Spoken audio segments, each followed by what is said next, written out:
রাস্তা যে যেতে কতটা ভালো লাগে, কার কার ভালো লাগে। এক হাতে সাইকেল চালাতে অভ্যাস আছে, তাই এটা যেটা রাস্তা, যেটা হচ্ছে যে বল্লভপুরে পেপার মিলের ভেতর দিয়ে রাস্তা, যে যেতে কতটা ভালো লাগে, কার কার ভালো লাগে সেটা অবশ্যই জানাবে তোমরা।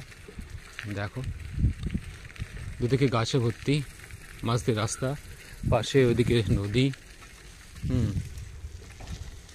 চুপচাপ পাখির আওয়াজ তোমরা শুনতে পাবে, যে কত ভালো লাগে যেতে।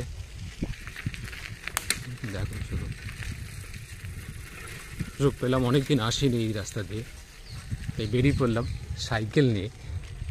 তো চুপচাপ ঝুম রাস্তা, কার কার যেতে ভালো লাগে এরকম রাস্তা দিয়ে অবশ্যই তোমরা জানাবে। এটা হচ্ছে যে বল্লভপুর যে পেপার মিল আছে, পেপার মিলের পাশ দিয়ে রাস্তা আছে, যেটা যেতে একদম মন্দির পর্যন্ত যেতে শ্মশান রাস্তা আছে, এদিকে যাওয়া যায়।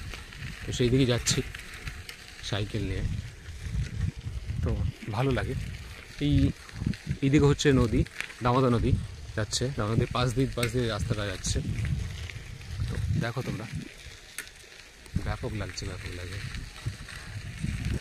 দুই পাশে শুধু গাছ আর রাস্তা, মধ্যে দিয়ে সাইকেল চালাতে বা যেতে কার ভালো লাগে অবশ্যই অবশ্যই তোমরা জানাবে। এটা ব্যাপক লাগে যেতে এই রকম চুপচাপ নির্ঝুম রাস্তার মধ্যে দিয়ে। দেখো শুধুমাত্র গাছে শুধু গাছে ভর্তি।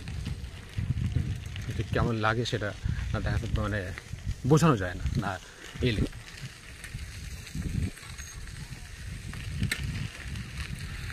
শুধু দেখতে থাকো।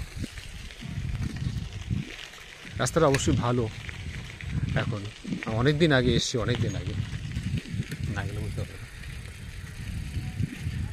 এটা হচ্ছে পাশে দামোদর নদী, দেখাই। এটা যে রাস্তাটা, পাখির আওয়াজ তোমরা শুনতেই পাচ্ছ। দেখো কেমন আওয়াজ, পাখির আওয়াজ।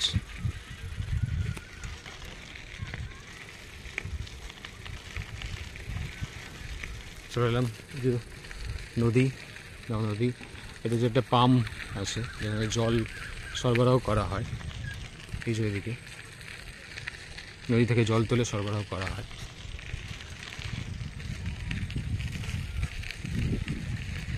এক হাতে সাইকেল চালাতে অভ্যাস আছে, তাই যাচ্ছি। আওয়াজ ব্যাপক লাগছে, কিন্তু সেটা হচ্ছে ব্যাপার, ভালো লাগছে। এটা হচ্ছে পাম্প আছে, এটা হচ্ছে দেখাই তোমাদেরকে। এটা হচ্ছে নদীতে নামার রাস্তা, এটা